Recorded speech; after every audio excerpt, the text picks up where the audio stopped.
존 맥스웰이라고 하는 목사님이 있습니다. 이분이 쓴 책 중에 영향력의 법칙이라고 하는 책이 있습니다. 영향력이라고 하는 것은 무엇인가? 타인에게 긍정적인 변화를 일으키는 능력이다, 이렇게 이야기를 합니다. 우리는 흔히 영향력을 눈에 보이는 거창한 힘이나 능력, 지희 같은 것들로부터 영향력이 만들어진다, 이렇게 생각합니다. 그러나 진정한 영향력은 단순히 지희나 힘이나 어떤 능력을 통하여 나타나는 것 아니라 그 사람의 생각과 말, 행동이 타인에게 미치는 파급력이 영향력이라고 말한다는 것입니다. 사람들마다 영향력을 가지고 있습니다. 영향력을 미치지 않는 사람은 한 사람도 없습니다. 어떤 사람은 긍정적인 영향력을 미치는 사람도 있고, 어떤 사람은 부정적인 영향력을 미치는 사람도 있습니다. 한 가정 안에서도 부모님이 미치는 영향력이 있고 자녀가 미치는 영향력이 있습니다. 직장에서는 또 직장의 상사로서, 동료로서 함께 일해가면서 서로가 서로에게 미치는 영향력이 있습니다. 교회에 오게 되면 교회 안에서 직분을 가지고 서로 성도로, 봉사자로 섬겨가면서 서로에게 영향을 주고 영향을 받으며 살아가는 삶이 우리의 삶이라는 것입니다. 한 사람의 영향력 때문에 한 나라가 부흥되기도 하고, 한 사람의 부정적인 영향력 때문에 한 나라가 어두워지기도 합니다. 한 가정이 한 사람의 영향력으로 천국의 삶을 살아갈 수도 있고, 한 사람의 영향력으로 지옥과 같은 삶을 살아갈 수도 있습니다. 나의 힘이 다른 사람에게 어떤 영향을 미치고 있는가? 그리고 나는 어떤 영향을 받으며 살아가고 있는가? 우리 한 사람 한 사람 나의 영향력의 그릇을 살펴볼 필요가 있다라고 하는 것입니다. 우리는 다른 사람의 영향을 받고 또 다른 사람에게 영향을 끼치며 살아가고 있습니다. 나는 아무 사람에게도 영향을 미치지 않는다, 그런 사람은 없습니다. 우리 한 사람 한 사람이 이 세상을 살아가는 것 자체가 그 누군가에게 이미 영향을 미치고 있기 때문이다 라고 하는 것입니다. 오늘 본문의 말씀을 보게 되면 이스라엘과 암몬 족속의 관계를 말하고 있습니다.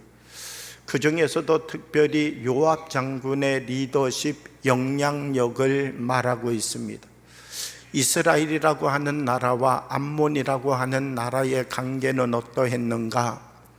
암몬이라고 하는 나라에 나하스라고 하는 왕이 다스렸는데, 이 나하스라고 하는 왕이 다스릴 때 다윗과 매우 긴밀한 관계를 가지고 서로 소통하면서 지내왔습니다.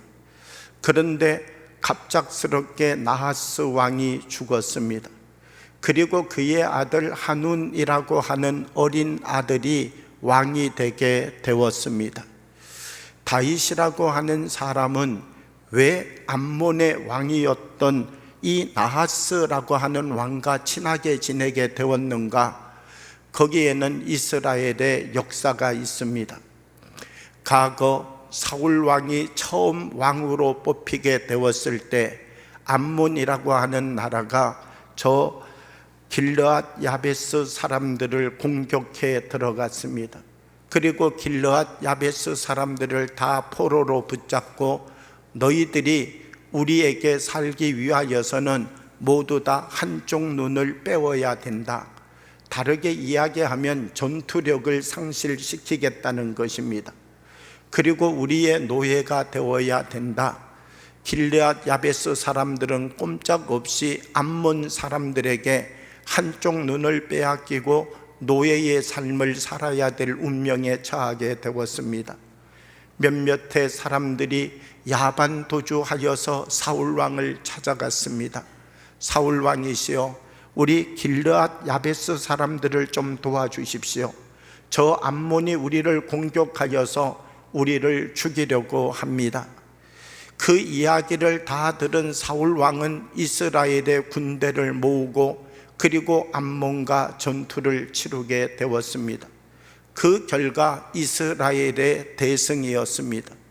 이스라엘은 승리하고 암몬의 나하스 왕은 도망가 버린 것이지요. 그 전투가 있고 난 다음 암몬이라고 하는 나라와 사울 왕이라고 하는 이 두 사람의 관계는 원수와 같은 관계가 되었습니다. 그런데 이 사울이라고 하는 왕이 어느 날 다윗을 쫓기 시작합니다. 이 다윗이 도망갈 곳이 없습니다. 바짝 쫓아온 저 사울 왕의 군대를 피할 길이 없어서 암논 지역으로 건너가게 됩니다. 그리고 암몬 지역에 건너가서 나하스 왕 앞에가 다윗이 미친 척하면서 이 나하스 왕으로부터 국류를 잊게 됩니다.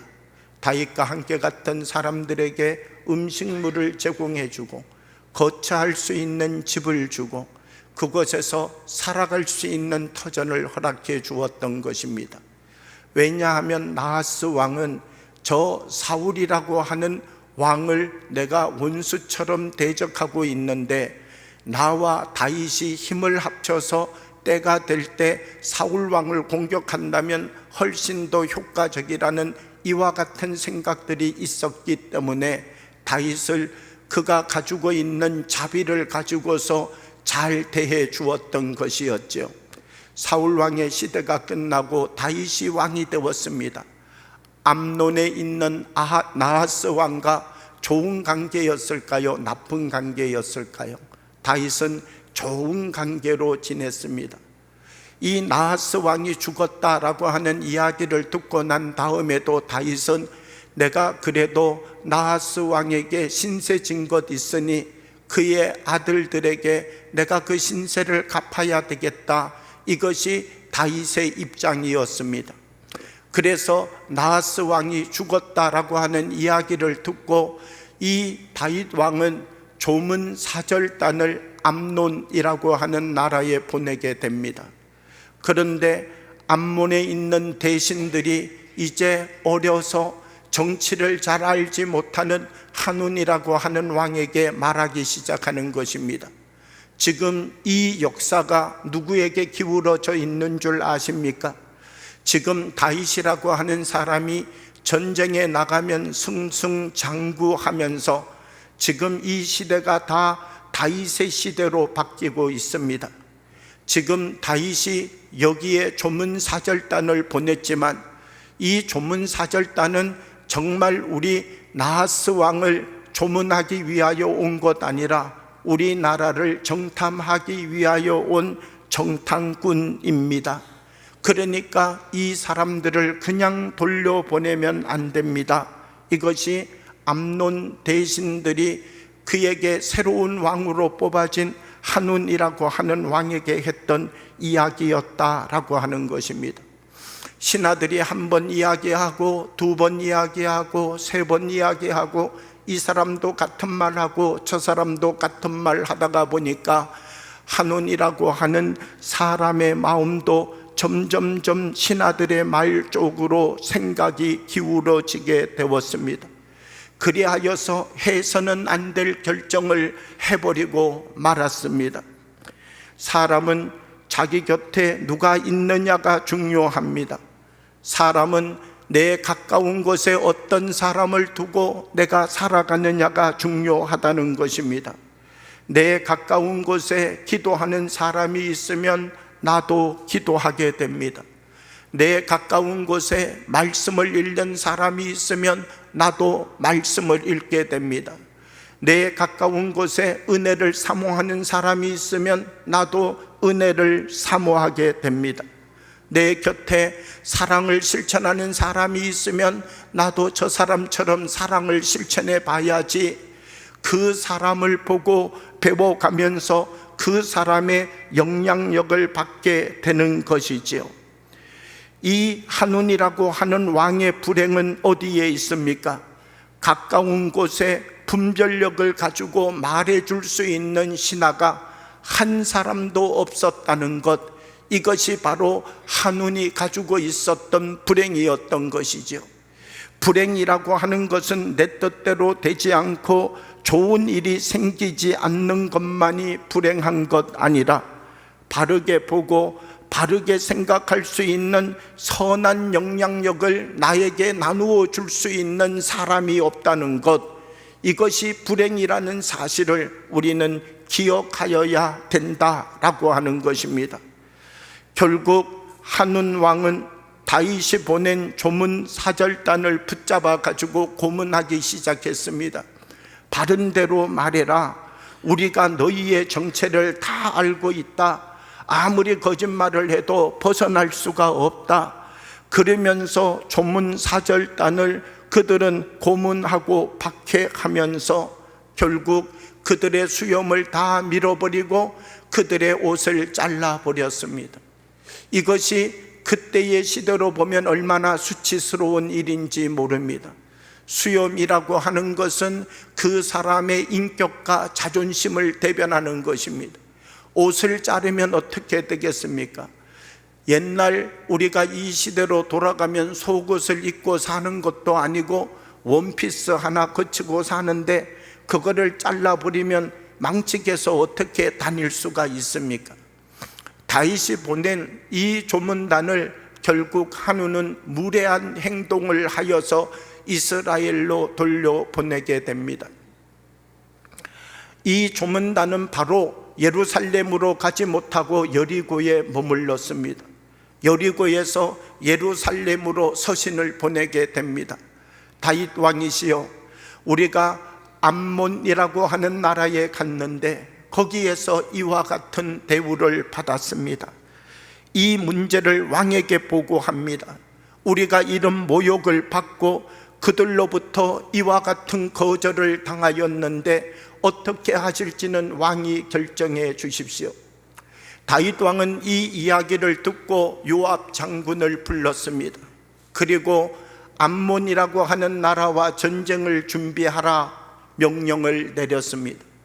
암몬이라고 하는 나라도 이제 이스라엘 사신을 그렇게 돌려보내고 난 다음 가만히 생각하니까, 야, 큰일 났구나. 우리가 그렇게 행동하는 것이 아닌데 이제는 전쟁을 할 수밖에 없겠구나. 두려웠던 암몬이라고 하는 나라는 이스라엘에 대하여서 아직 좋지 않은 감정을 가지고 있는 주변의 나라들을 모으기 시작하였습니다. 그리고 그들을 용병으로 받아들이기 시작하였습니다. 사무엘하 10장 6절의 말씀을 보면 이렇게 기록하고 있습니다.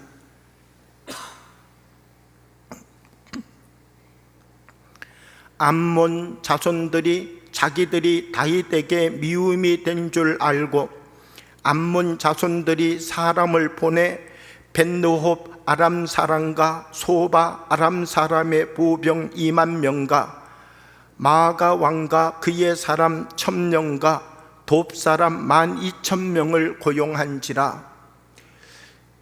7,000달란트를 들여가지고 33,000명의 용병을 사들였습니다. 7,000달란트면 얼마나 큰 돈입니까? 아마 암몬이라고 하는 나라의 국고가 바닥났을 것입니다.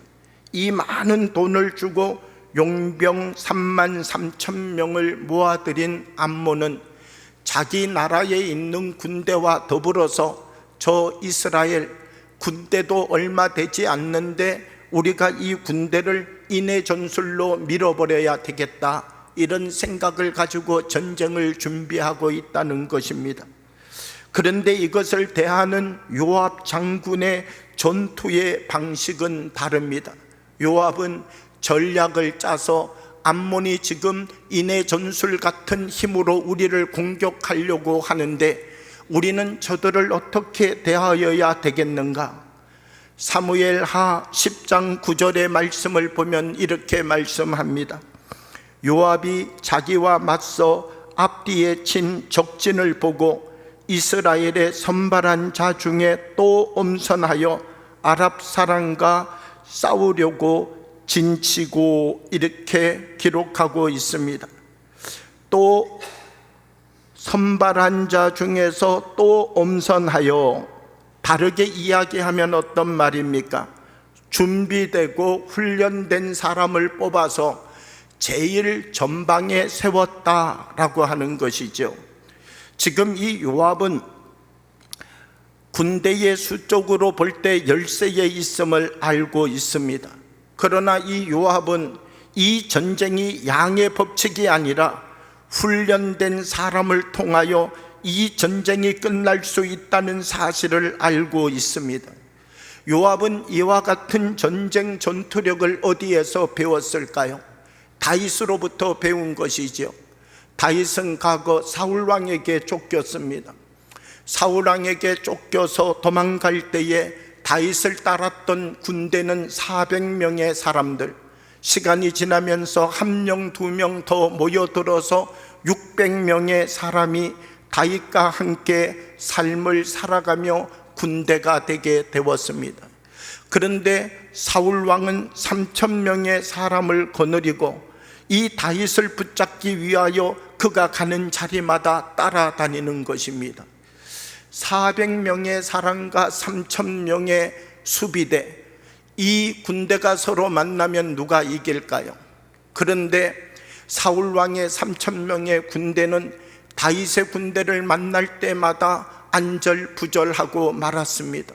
왜냐하면 다윗은 훈련된 사람을 내보내서 후미를 공격하고 게릴라전을 펼치고 대열을 흩어지게 만들고 계곡으로 들어오게 해서 돌을 굴리고 앞으로 전진할 수 없는 자리로 몰아놓고 활을 쏴서 공경에 빠뜨리고, 다윗이 적은 숫자의 군대를 가지고 있었지만 사울왕을 효과적으로 지배하고 다스리면서 전투를 치루어가는 방법을 이미 배웠다라고 하는 것입니다. 요압은 훈련된 군사의 중요성을 알고 있었다라고 하는 것이지요. 훈련되지 않은 군인은 아무리 숫자가 많다고 하더라도 전쟁에 별 도움이 되지 않습니다. 아무리 최신식 총이 있다 할지라도 이 총을 쏠 줄 모르는 사람이 전쟁터에 나간다면 이 총이 하나의 고철덩어리가 되겠죠. 아무리 최신식 탱크를 준다 할지라도 탱크를 운전할 줄도 모르고 탱크 안에서 풀을 쏠 줄도 모른다면 그 하나의 최신식 탱크도 그들에게 있어서는 하나의 철조가리에 불과하겠지요. 중요한 것은 훈련을 어떻게 받았느냐, 훈련을 통하여서 어떤 사람으로 준비되어져 있느냐, 이것이 중요하다라고 하는 것입니다. 한국 교회도 마찬가지입니다. 우리나라에도 많은 숫자의 교회들이 있습니다. 기독교인들도 많다고 이야기를 합니다. 그런데 훈련되지 않은 기독교인들은 세상의 사람과 다를 바가 없습니다. 우리가 하는 생각도 사실 세상에 갖는 사람들의 생각과 같고, 우리 속에 마음속에 담아가는 생각도 예수님의 마음을 닮아가는 것 아니라 세상의 마음을 닮아가고, 훈련을 받고 있느냐 훈련을 받고 있지 않느냐가 중요한 것이죠. 우리가 예수님의 사람이 되었다 할지라도 우리들 한 사람 한 사람이 준비되고 훈련되어지고 있는가? 그러지 아니하면 나는 그냥 예수님 믿습니다 라고 하는 이 고백만을 가지고 우리가 믿음의 삶을 살아가고 있는가? 우리들 한 사람 한 사람, 우리들을 통하여 하나님이 우리에게 주시는 말씀을 붙잡고 훈련되어지는 그리스도인이 되어야 된다는 것입니다. 작은 말 한마디를 할 때도 훈련된 말을 말할 수 있어야 됩니다. 식당에 가서 말을 할 때에도 훈련된 말을 말할 수 있어야 됩니다. 봉사를 할 때 봉사의 자리에서도 훈련된 말을 말할 수 있어야 됩니다. 구역 예배를 드릴 때도 내가 하고 싶은 말, 내 감정에 떠오르는 대로 말하는 것 아니라 훈련된 행동을 할 수 있는 사람들이 되어야 됩니다. 우리들 한 사람 한 사람 속에 더 거룩한 영향력을 만들어 갈 수 있는 힘이 우리들 가운데 있어야 된다라고 하는 것이죠. 오늘 요압이라고 하는 사람은 훈련된 사람들을 통하여 이 전쟁을 끝내려고 하고 있다는 것입니다. 아무리 우리의 수가 많다 할지라도, 아무리 우리가 예배드리는 사람이 많다 할지라도 우리가 하나님 앞에 훈련되기를 거절한다면, 그리하여서 나의 믿음이 10년이 지나도 20년이 지나도 30년이 지나도 똑같은 믿음의 자리에 내가 머물고 있다면 하나님이 우리를 이 사이 속에 넣어서 사용할 수는 없겠지요. 우리 한 사람 한 사람 내가 살아가는 이 삶의 자리에서 하나님의 말씀을 붙잡고 정말 훈련되어지는 복을 누리는 주의 사람들이 되어지기를 원합니다. 계속해서 보게 되면 요압이라고 하는 사람은 이 선발된 군인들을 데리고 전쟁터로 나왔습니다. 선발된 사람을 데리고 전쟁터에 나와 보니 생각했던 것보다 훨씬 많은 암몬의 연합군이 있는 것입니다. 이들을 바라보면서 선발된 사람들 마음속에도 두려움이 생기는 것입니다. 이들을 향하여 요압 장군은 이렇게 말합니다. 사무엘하 10장 12절의 말씀을 보면 너는 담대하라. 우리가 우리 백성과 우리 하나님의 성읍들을 위하여 담대히 하자. 여호와께서 선히 여기시는 대로 행하시기를 원하노라. 지금 눈으로 볼 때는 부정적인 상황입니다. 그런데 이 요압 장군은 이 부정적인 상황을 긍정적으로 바라볼 수 있는 힘을 가지고 있다는 것입니다. 지금 적들이 얼마나 많습니까? 이렇게 많은 적들 앞에서 아무리 훈련됐다 할지라도 몇 사람 데리고 나와서 이 전투가 제대로 치러질 수 있겠습니까? 그런데 요압은 말합니다. 아니다. 하나님께서 선히 여기시는 대로 결과가 나올 것이다. 다른 말로 이야기하면 우리가 이긴다. 담대해라. 이 말을 지금 자기와 함께하고 있는 용사들에게 말하고 있는 것이죠. 그럼 요압은 이것을 누구로부터 배웠을까요? 요압은 이것을 누구로부터 깨달아서 나도 그와 같은 믿음을 가지고 서면 하나님께서 나와 함께 하실 것이라는 확실한 용기를 가지고 이 전투가 잘못되면 자기의 생명을 잃어버릴 수도 있는데 이 전투의 가장 앞자리에 섰을까요? 다윗으로부터 배운 것이죠. 사무엘상 17장 46절의 말씀을 보면 골리앗 앞에서는 다윗이 이렇게 고백하고 있습니다. 오늘 여호와께서 너를 내 손에 넘기시리니 내가 너를 쳐서 내 목을 베고 블레셋 군대의 시체를 오늘 공중의 새와 땅의 들짐승들에게 주어 온 땅으로 이스라엘에 하나님이 계신 줄 알게 하겠고 말씀하고 있습니다. 얼마나 담대한 말입니까? 다윗이 지금 앞에 골리앗을 두고 이런 말을 말하고 있다는 것입니다. 그러면 여러분, 지금 다윗이 골리앗 앞에 서 있고 뒤에는 이스라엘의 군대와 백성들이 있습니다. 다윗이 이렇게 골리앗에게 이야기할 때 이스라엘 백성들이 막 박수를 치면서 속이 시원하다, 너가 나이도 어리고 몸도 약해 보이지만 그렇게 말해준 것만 가지고도 힘이 된다, 그러면서 막 뒤에서 박수를 쳤을까요?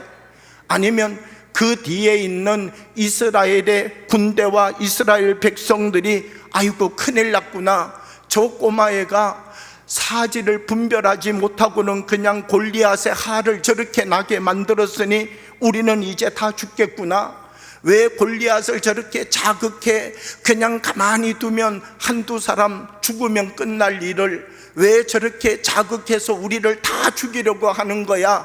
아마 다윗이 말하는 이 말에 대한 이스라엘 백성들의 반응은 달랐을 것이다 라고 하는 것입니다.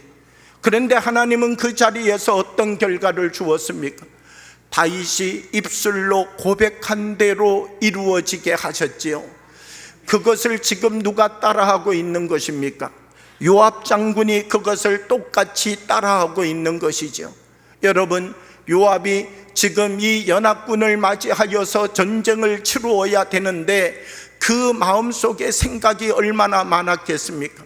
다윗 왕이 너 군대 데리고 나가서 싸워라 그래서 이제 부대를 데리고 오기는 왔지만 그 마음과 생각 속에 얼마나 많은 생각이 있었겠습니까? 오른쪽으로 꺾어갈까? 왼쪽으로 꺾어갈까? 저 뒷산까지는 후퇴하는 척했다가 공격할까? 그러지 아니하면 저 밑에 있는 강까지는 우리가 그냥 양보해 줄까? 아마 요압의 생각 속에서도 수많은 생각들이 지나갔을 것입니다. 그런데 요압은 이 수많은 생각들 속에서 하나님이 주시는 생각을 붙잡았습니다. 우리가 하루의 삶을 살아가다 보면요, 영의 생각보다 육의 생각을 할 때가 더 많습니다. 내가 육의 생각을 하고 또 육의 생각을 하다가 보면 하나님이 우리에게 영의 생각을 줍니다. 사랑하는 아들아, 사랑하는 딸아, 내가 너를 사랑한다. 내가 너를 지명하여 세웠다. 두려워하지 말라. 내가 너와 함께한다. 하나님이 우리에게 주시는 영의 소리가 있는 것이지요. 중요한 것은 무엇인가? 우리가 하루 종일 육체의 생각을 하였다 할지라도 짧은 순간 영의 생각이 나에게 찾아오면 이 생각을 붙잡을 수 있는 사람이 되어야 된다는 것입니다. 그 영의 생각이 잠깐 나를 스치고 지나가는 것 아니라 그 짧은 영의 생각을 붙잡고 그 생각이 나의 삶이 되도록 만들어가는 은혜를 누리는 사람이 되어야 되는 것이죠. 오늘 요압이라고 하는 사람, 여기에서 하나님이 주시는 짧은 생각을 붙잡아서 이 생각을 길게 만들었습니다.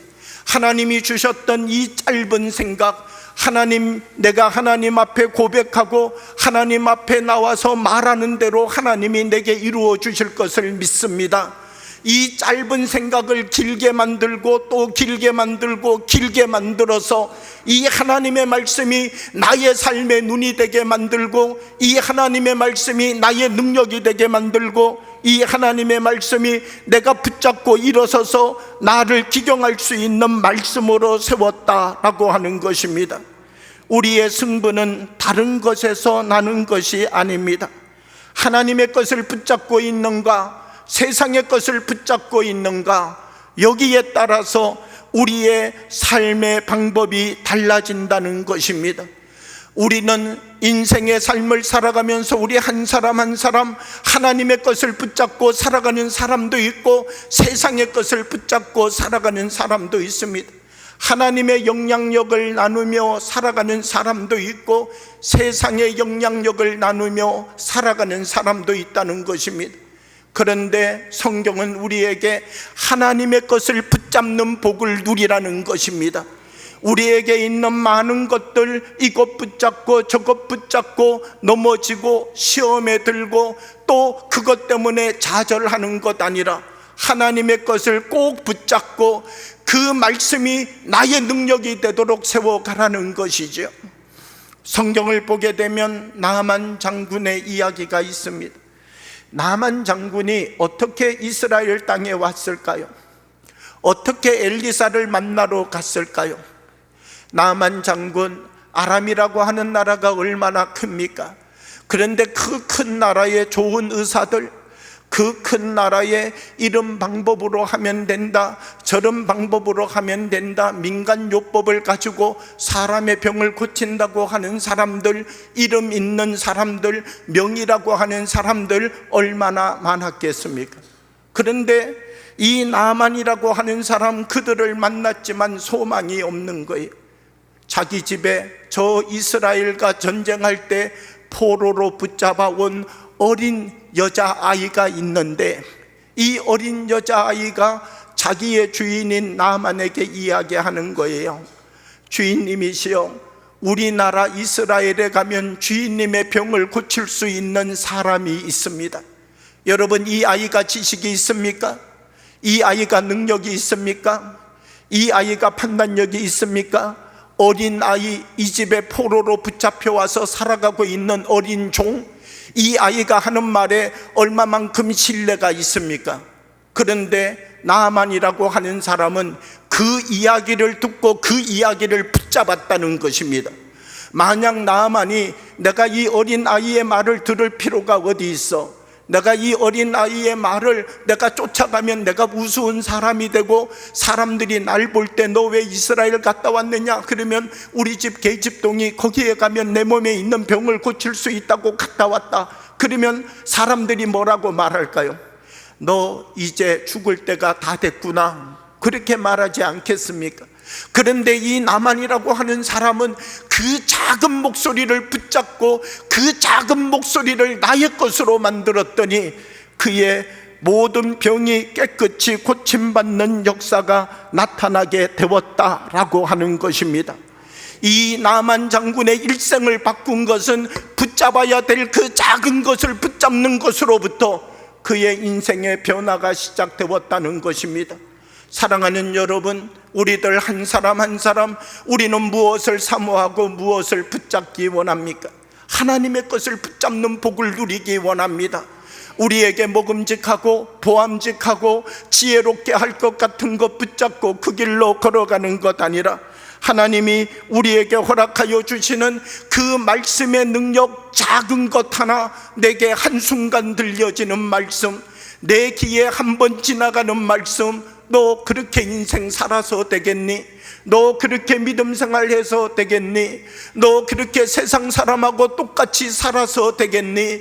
그 작은 말씀 하나를 붙잡고 이 말씀이 나에게 긴 말씀이 되어지도록 아침에도 점심에도 저녁에도 이 말씀과 함께 내가 삶을 살아갈 수 있도록 하나님의 긴 말씀을 만들어가는 복을 누리는 사람이 되어야 된다는 것입니다. 사랑하는 여러분, 우리 한 사람 한 사람 우리가 가지고 있는 영향력이 있습니다. 어떤 사람은 천국을 만들기도 하고 어떤 사람은 지옥을 만들기도 합니다. 작은 계집종 하나도 영향력을 미치는 사람이었다는 것입니다. 우리도 그 누군가에게 영향을 받고 그 누군가에게 영향을 나눠주는 삶을 살아가고 있습니다. 우리 한 사람 한 사람 우리들로부터 하나님의 영향력을 드러내며 살아가는 주님의 사람들이 되어지기를 원합니다. 우리 가정이 바뀌기를 원합니까? 그러면 기도하십시오. 하나님, 나는 이제 하나님의 영향력으로 살아가는 사람이 되게 해 주십시오. 우리가 지금 살아가는 삶의 기쁨과 행복이 없습니까? 하나님께 기도하십시오. 하나님, 이제는 내 마음속에 버려야 될 것들을 배설물처럼 버려내고 주님의 것만 붙잡고 살아갈 수 있는 힘을 내게 해 주십시오. 우리 사랑하는 효성영광교회 교우 한 분 한 분들이 하나님 주시는 은혜와 말씀 속에서 하나님의 것을 붙잡고 살아가는 주님의 복을 누리는 하나님의 백성들이 되어지기를 주님의 이름으로 축복합니다. 함께 기도드리겠습니다. 사랑의 아버지 하나님, 우리 가운데 성령으로 임하여 주셔서 우리들에게 주시는 하나님의 생각, 우리들이 그 말씀을 붙잡고 한 걸음 한 걸음 자라나고 성숙하고 변화되어서 하나님의 선한 영향력을 이 땅 속에 이루며 살아가는 하나님의 복의 통로가 되도록 우리들을 사용하여 주옵소서. 나 때문에 우리 가정이 행복한 가정이 되게 하시고, 나 때문에 우리 구역이 변화되는 구역이 되게 하시고, 나 때문에 내가 섬기고 봉사하는 그 자리가 하나님의 은혜의 통로가 되게 하시고 하나님의 선한 영향력의 통로가 되어서 주님이 원하시는 하나님의 큰 그림을 완성시켜가는 믿음의 사람들이 되도록 축복하여 주옵소서. 예수님 이름으로 기도하옵나이다. 아멘.